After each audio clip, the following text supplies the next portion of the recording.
Salam sigap dan shalom. Renungan kita pada hari ini, Sabtu 21 Mei 2022, berjudul Dosamu Tidak Akan Disebutkan Lagi.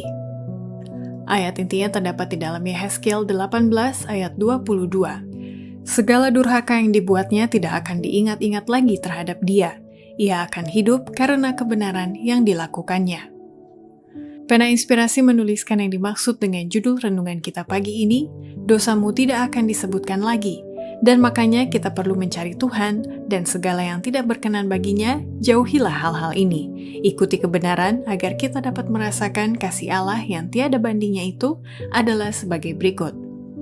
Pertama, alasan dosamu tidak akan disebutkan lagi, karena Yesus telah mati menebus manusia berdosa, dan peperangan besar itu akan segera berakhir, dan kemenangan akan diraih oleh setiap orang percaya begitu Yesus menyelesaikan tugas keimamatannya di surga.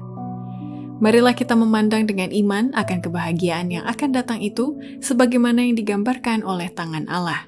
Ia yang telah mati karena dosa-dosa dunia, sedang membuka lebar-lebar pintu-pintu gerbang Firdaus kepada semua orang yang percaya padanya. Segera peperangan akan berakhir, dan kemenangan diraih. Segera kita akan melihat dia kepada siapa pengharapan kita akan hidup yang kekal dipusatkan. Dan di hadiratnya, kesusahan-kesusahan dan penderitaan-penderitaan kehidupan ini akan tampak tidak ada artinya. Perkara-perkara yang lama tidak akan diingat lagi dan tidak akan timbul lagi dalam hati. Sebab itu, janganlah kamu melepaskan kepercayaanmu karena besar upah yang menantinya. Kedua, alasan dosamu tidak akan disebutkan lagi karena setelah hari Grafirat atau hari pendamaian berakhir, maka jaminan telah diberikan bahwa segala kejahatan atau dosa orang-orang itu tidak akan diingat lagi. Makanya diadakan pesta hari raya pondok daun-daunan yang menandai hari kesukaan pada waktu itu. Pesta pondok daun-daunan haruslah merupakan suatu peristiwa yang penuh dengan kesukaan. Ini dilaksanakan segera setelah hari Grafirat yang besar itu, apabila jaminan telah diberikan bahwa kejahatan mereka tidak akan diingat lagi. Disertai damai dengan Allah, sekarang mereka datang kepadanya untuk mengakui kebajikannya dan memuji Dia atas segala rahmat-Nya. Pekerjaan menuai sudah berakhir, dan kesibukan tahun yang baru belum dimulai, maka orang banyak pun bebas dari segala urusan, dan mereka dapat menikmati suasana yang hikmat serta penuh kesukaan itu.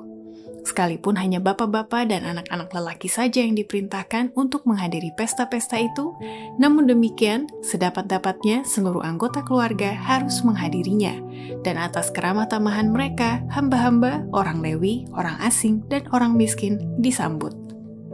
Ketiga, alasan dosamu tidak akan disebutkan lagi karena pengampunan Allah tidak semata-mata suatu tindakan yang berkaitan dengan pengadilan, tetapi Yesus juga membebaskan kita dari penghukuman atau menghapus segala catatan dosa kita di surga. Tapi pengampunan mempunyai arti yang lebih luas daripada yang diperkirakan banyak orang. Pengampunan Allah tidak semata-mata suatu tindakan yang berkaitan dengan pengadilan yang olehnya Dia membebaskan kita dari penghukuman. Itu bukan hanya pengampunan dosa, tetapi juga pengeluaran dari dosa. Adalah luapan kasih yang menebus dan mengubah hati.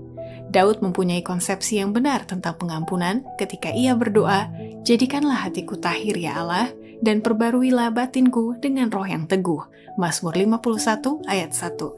Dan sekali lagi ia katakan, "Sejauh timur dari barat, demikian dijauhkannya daripada kita pelanggaran kita." Mazmur 103 ayat 12. Keempat, alasan dosamu tidak akan disebutkan lagi bila mana orang percaya yang telah diampuni dosanya itu membuang jauh-jauh kebiasaan mementingkan diri dan ketamakan, dan senantiasa menjaga hati agar terpelihara untuk dimurnikan, disucikan, dibersihkan, dimuliakan. Dosa Adam tentu dianggap oleh jemaat-jemaat sekarang ini sebagai kesalahan sederhana untuk diampuni sekali dan tidak lagi diingat. Tetapi standar Allah itu tinggi dan perkataannya kekal, dan semua kebiasaan mementingkan diri dan tamak merupakan kebencian baginya. Hati orang-orang percaya perlu dimurnikan, disucikan, dibersihkan, dimuliakan. Demikianlah renungan kita pada hari ini. Kiranya Tuhan memberkati kita semua.